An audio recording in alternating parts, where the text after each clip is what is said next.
September నెల 2026 సంవత్సరంలో మాస ఫలితాలు ద్వాదశ రాశి వారికి ఎలా ఉన్నాయో తెలుసుకునే ప్రయత్నం చేద్దాము. ముందుగా ఈ శ్రావణ మాసం ఈ సెప్టెంబర్ మాసంలో వచ్చేటటువంటి ముఖ్యమైన పండుగల గురించి మనం ప్రస్తావిస్తూ ఉన్నాము. ఇప్పుడు కూడా వాటి గురించి ఏ ఏ పండుగలు రాబోతున్నాయి అనేది తెలుసుకుందాము. వాటి యొక్క ప్రాముఖ్యత తరువాత ఎపిసోడుల్లో మనం ఆధ్యాత్మిక విషయాల్లో మనం చెప్పుకోవడం జరుగుతుంది. తప్పకుండా చెప్పుకుందాము. ఎందుకంటే పండగ చేసుకుంటున్నాము, ఏదో అల్లుడిని పిలుస్తున్నాము, ఇట్లా చేస్తున్నాము. కరెక్టే. అసలు ఆ పండగ ఏంటి, దాని ప్రాముఖ్యత ఏంటి అనేటటువంటి తెలుసుకోవాల్సిన ఆవశ్యకత ఒక హిందువుగా తినడం మాత్రం మర్చిపోకుండా చేసుకుంటున్నాం. దానికి ఏమేమి పిండి వంటలు చేసుకోవాలని చెప్పారో అవన్నీ చేసుకుంటున్నాం, కమ్మగా తింటున్నాము. ఓకే, దాని గురించి ఏం కాదు. అయితే ఆ పండగ ఎందుకు చేసుకుంటున్నాం అనేది తెలియకుండా పండగలు అనేవి పిండి వంటలు చేసుకుని తినటానికి కాదు, ఆ పండగ యొక్క ప్రాముఖ్యత తెలుసుకోవడం కోసం మనం ఖచ్చితంగా వీడియో చేసుకుందాం. రైట్. ఇప్పుడు మీకు 3వ తారీఖు సెప్టెంబర్ శ్రీకృష్ణాష్టమి, అంటే శ్రీకృష్ణుడు పుట్టినటువంటి పర్వదినం. అలాగే 9వ తారీఖు మాస శివరాత్రి, అంటే ఈశ్వరుడికి అభిషేకం మనం ప్రతి నెలలోనూ చేసేటటువంటిది. ఓకే, ఒక రకంగా చెప్పాలి అంటే మహాశివరాత్రితో సమానమైనటువంటిది, దగ్గరగా సమానమైనటువంటిది. అటువంటి మాస శివరాత్రి ప్రతి నెలలో వస్తుంది. అది 9వ తారీఖు.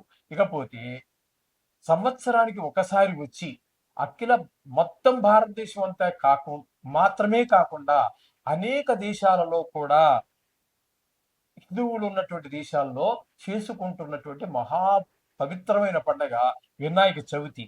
అది 14వ తారీఖు సెప్టెంబర్. అలాగే దాని మరుసటి రోజే ఋషి పంచమి.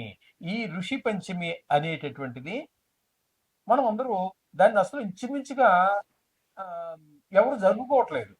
కానీ దానికి ఉన్నటువంటి ఇంపార్టెన్స్, దానికి ఉన్నటువంటి ప్రాముఖ్యత గురించి కూడా మనం నెక్స్ట్ ఎపిసోడ్లో చేసుకుందాం. అది ఆధ్యాత్మిక విషయాల్లో చేసుకుందాం. అలాగే 27వ తారీఖు నుంచి మహాలయ పక్షాలు. ఇది కూడా సంవత్సరంలో ఒక్క 15 రోజులు మాత్రం వస్తుంది. అంటే చనిపోయినటువంటి మన వంశంలో మన రక్త సంబంధీకులు, అనాది కాలం నుంచి వస్తున్నటువంటి మన దేవతలు ఎవరైతే ఉన్నారో వారి అందరికీ కూడా ఒక శాశ్వత పుణ్యలోకాలు ఉండాలి అనేటటువంటి ఉద్దేశంతో మనం వాళ్ళకి ఈ మహాలయ పక్షం అనేటటువంటిది జరుపుతూ ఉంటాము.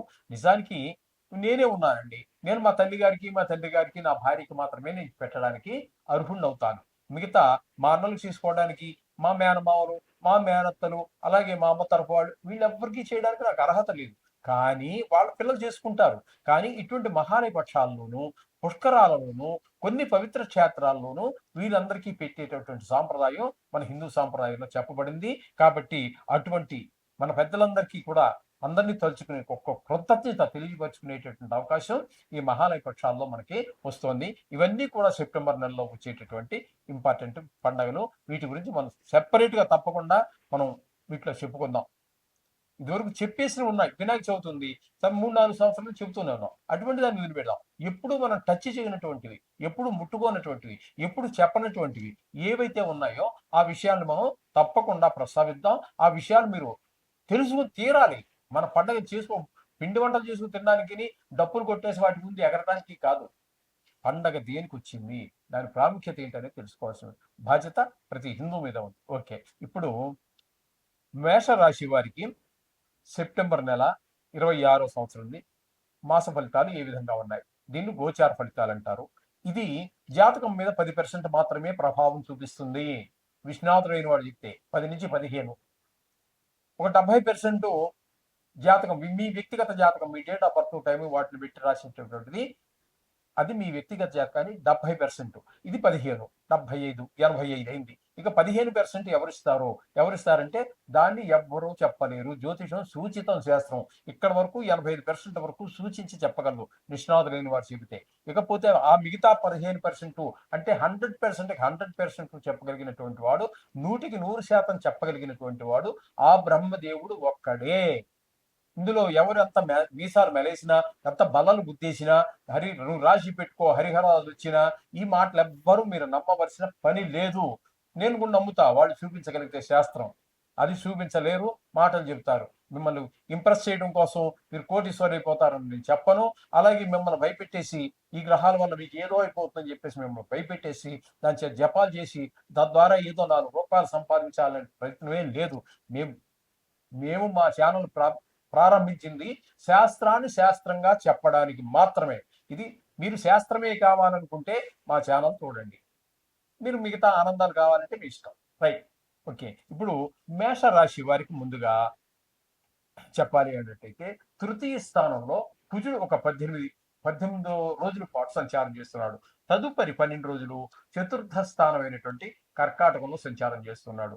అయితే ఈ కుజుడు ఇచ్చేటటువంటి ఫలితాలు తృతీయ స్థానమైనటువంటి మిథునంలో 18 రోజులు మాత్రం చాలా చక్కటి ఫలితాలు ఇస్తారు. అందరి యొక్క అంటే కుటుంబంలోని వారు, బయట వారు, ఉద్యోగ స్థలాల్లో, వ్యాపార స్థలాల్లో ఎక్కడ కొన్ని సందర్భాల్లో మనకు ముక్కు మొహం తెలియనటువంటి వారు కూడా కొన్ని మాట సహాయం లేకపోతే ఏదో మొత్తం మీద మీకు కావాల్సినటువంటి సహాయాన్ని వారు అందించేటటువంటి అవకాశం ఒక 18 రోజులు కుజుల వల్ల మాత్రం కలుగుతుంది. చతుర్థంలోకి వచ్చాక ఆయన వల్ల మనకి ఏ విధమైనటువంటి ఉపకారం ఉండదు. ఇంకా చెప్పాలి అన్నట్టయితే తల్లిగారి ఆరోగ్యం మీద, పిల్లల యొక్క చదువుల మీద వీటి కొంచెం దుష్ప్రభావం, భూమి, గృహము ఇవేమో కొందామనుకుంటున్నారు. ఆయన అనుగ్రహం లేదు కాబట్టి అక్కడ కుజుని యొక్క అనుగ్రహం, ముఖ్యంగా భూమి కారకుడు కూడా, ఇల్లు గృహకారకుడు కూడా కుజుడే కాబట్టి ఆయన చతుర్థంలో ఉన్నాడు. ఆయన అక్కడ ఆయనకి అది నీచ స్థానం కూడా. ఏదేమైనప్పటికీ నీచ స్థానం, ఉచ్చ స్థానం అనేటట్టు గోచారంలో ఉండదు. యోగాలు కూడా ఉండవు. చాలా మంది చెప్తున్నారు యోగాలు ఉంటాయి అనేసి. గోచారంలో యోగాలే ఉండవుగాక ఉండవు. ఎవరన్నా చూపించగలిగితే నేను మీ పక్క ఓకే మీరు చెప్పిన దాన్ని అంగీకరిస్తాను. అంచేత యోగాలంటూ ఏమి ఉండవు. ఇక్కడ ఈయన ఉచ్చ స్థితిలో ఉండి కూడా మీకు ఏమి 4వ స్థానంలో ఉన్నారు కాబట్టి ఉపయోగపడదు. మీరు గృహం కొనాలన్నా, లేకపోతే అమ్మాలనుకున్నా, లేకపోతే స్థలం కొనాలనుకున్నా ఏది కూడా మీరు చేయలేరు. ముఖ్యంగా ఈ రియల్ ఎస్టేట్ వ్యాపారస్తులకి ఇది ఏ విధంగానూ ఈ 12 రోజులు అంటే 19వ తారీఖు నుంచి చివరి వరకు ఈ కుజుడు మీకు అనుకూలమైన పరిస్థితులు ఉండవు. అట్లాగే ఇక చతుర్థ స్థానంలో గురువు అంటే చతుర్థ స్థానం అంటే కర్కాటకంలో గురువు యొక్క సంచారం 4వ స్థానం అవుతుంది. అది నిజానికి చెప్పాలంటే ఉచ్చస్థానం. ఈ ఉచ్చస్థానము నీచస్థాన ఫలితాలన్నీ కూడా మనకి జాతకాలకే కానీ గోచారానికి లేవు. ఇక్కడ స్థానము మూర్తిమంతాల గురించి మనం చెప్పుకోవటం లేదు. అదొకటి ఉందని మాత్రమే చెప్పడం జరుగుతోంది. అది చాలా పెద్ద క్యాలిక్యులేషన్స్. అవన్నీ మీరు ఇంకా గట్టిగా తెలుసుకోవాలి అంటే గోచారం గురించి అంత గట్టిగా ఉంది. నెల రోజులకు మారిపోతుంటాయి. అందులో గట్టిగా నెల 15 రోజులకు మారన్నటువంటి గ్రహాలు 4. ఒకటి రాహుకేతువులు, గురువు, శని భగవానుడు. అందుచేత వాటి గురించి మీరు తెలుసుకోవాలి అనుకున్నట్లయితే మీరు రావచ్చు. వాటి మూర్తిమంతం ఎలా ఉంటుంది అనేటట్టు తెలుసుకోవాలంటే మీరు వ్యక్తిగతంగా మమ్మల్ని సంప్రదించవచ్చు. ఓకే. నా కింద నా నెంబర్ స్క్రోల్ అవుతూ ఉంటుంది. ఈ విధంగా గురువు చతుర్థ స్థానంలో ఉండటం వలన ఆయన కూడా ఈ కుజుడు లాగానే తల్లిగారి ఆరోగ్య విషయంలో కానివ్వండి, లేకపోతే ఆవిడ యొక్క ఆశీస్సులు మనకు పొందకపోవటం కానివ్వండి, విద్య, భూమి, గృహము, అలాగే వాహనము, మన స్వభావం ఇత్యాది విషయాలలో అనుకూలమైన ఫలితాలు గురువు ఇవ్వజాలడు. ఉచ్చ స్థానంలో ఉన్నా కూడా ఇది మీరు గ్రహించుకోవాలి. ఇకపోతే 5వ స్థానంలో బుధుడు ఒక 7 రోజులు సంచారం చేస్తూ ఉన్నారు. 5వ స్థానంలో బుధుడు గోచార రీత్యా యోగించడు. ఈయన సంతానం అంటే చిన్నపిల్లలకి ఏముంటుందండి, విద్య ఉంటుంది, ఆడుకుంటూ ఉంటారు. ఈ 2 విషయాల్లో కొంచెం ఆటల్లో దెబ్బలు తగ్గటం, విద్యలో వెనకబడటం లాంటి చెడు స్నేహాలు చేయటము ఇట్లాంటి వాటి మీదే దుష్ప్రభావం చూపిస్తుంది. అలాగే రవి 17 తదుపరి బుధుడు ఆ 7 రోజులు పోగా మిగిలినటువంటి 23 రోజులు 6వ స్థానంలో సంచారం చేస్తున్నారు. 6వ స్థానంలో ఈ బుధుడు యోగిస్తాడు. 6వ స్థానంలో యోగించడం ద్వారా ఆయన ఏం చేస్తారంటే ఆరోగ్యాన్ని బాగా కాపాడుతారు. అలాగే అప్పులు ఉన్నట్టుగా తీర్చగలుగుతాము. మనకి అప్పు కావాల్సి ఉంటే మనం అప్పు దొరుకుతుంది. తద్వారా మనం ఏ విషయంగా అప్పు చేయాలనుకున్నామో అంటే కారు కొనుక్కోవటానికో, ఇల్లు కొనుక్కోవటానికో, పిల్లలు ఉన్నత చదువులకో మీరు దేనికైతే అప్పు చేయాలనుకున్నారో ఆ అప్పు మీకు పుడుతుంది. ఆ తీసుకున్నటువంటి ఆ అప్పు మీరు సద్వినియోగం కూడా చేయగలుగుతారు.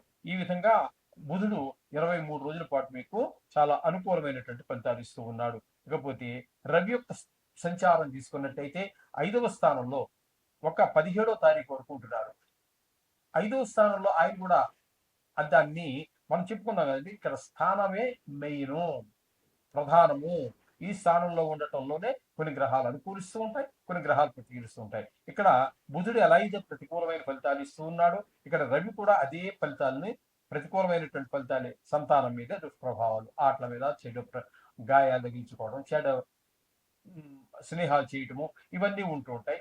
అలాగే ఇక్కడ వాహనాలు అట్లాంటి వాటి వేదాంతం స్నేహం, చెడు స్నేహాలు చేయటం, ఇట్లాంటి వాటి అన్నిటి మీద కూడా ఈ రవి యొక్క ప్రభావం చూపిస్తూ ఉంటుంది. ఇక కేతువు ఈ తదుపరి రవి 17 రోజుల వరకు ఇక్కడ ఉంటున్నారు కదా 5వ స్థానంలో. ఆయన కూడా అక్కడి నుంచి రవి సంక్రమణం చెంది కన్యా సంక్రమణం జరిగి కన్యా రాశిలో ప్రవేశిస్తున్నారు. 18వ తారీఖు నుంచి నెల ఆఖరి వరకు ఆయన ఇక్కడ 6వ స్థానంలో ఉన్నారు. ఈ 6వ స్థానంలో మాత్రం చక్కటి ఫలితాలు ఇస్తారు. సూర్య భగవానుడు ఆరోగ్యాన్ని ఇస్తాడు. రుణాలుంటే మనం తీర్చేయగలుగుతాము, కావాలంటే రుణం పుడుతుంది. ఇట్లాంటివన్నీ కూడా మనకి ఈ రవి వలన కూడా మంచి ఫలితాలన్నీ ఏర్పడుతూ ఉన్నాయి. ఇక కేతువుని తీసుకున్నట్టయితే 5వ స్థానంలో ఉన్నారు. కేతువు కూడా 5వ స్థానంలో ఈ సంతానానికి సంబంధించి చెడు ఫలితాలన్నీ కలుగుతూ ఉంటాయి. గాయాలు చేసుకోవటము, చదువు శ్రద్ధ తగ్గటము, చెడు స్నేహాలు ఇత్యాదివన్నీ ఉంటూ ఉంటాయి. ఇక్కడ 5వ స్థానంలో బుధుడు 7 రోజులు, రవి ఒక 17 రోజులు, కేతు మొత్తం నెలంతా కూడా ఉన్నారు కాబట్టి పిల్లల మీద 3 గ్రహాలు చెడు దృష్టి పడుతూ ఉన్నది కాబట్టి కొంచెం జాగ్రత్తగా చూసుకోవాల్సినటువంటి పరిస్థితి. వాళ్ళ గురించి ప్రత్యేకమైన శ్రద్ధ తీసుకోవాలి. ఏం చదువుతున్నారు, ఏమి చెడు స్నేహాలు చేస్తున్నారా, మంచి ఇవన్నీ గమనించుకోవాల్సినటువంటి పరిస్థితి. ఇకపోతే 7వ స్థానంలో శుక్రుని యొక్క సంచారం తీసుకున్నట్టయితే 6, 7 స్థానాలలో సంచారం చేస్తూ ఉన్నారు. 6వ స్థానంలో కానీ 7వ స్థానంలో కానీ శుక్రుని యొక్క సంచారం శుభ ఫలితం ఇవ్వదు. అయితే ఇక్కడ శుక్రుడు చేసేటటువంటి 6వ స్థానంలో ఒక 2 రోజులే ఉంటున్నారు.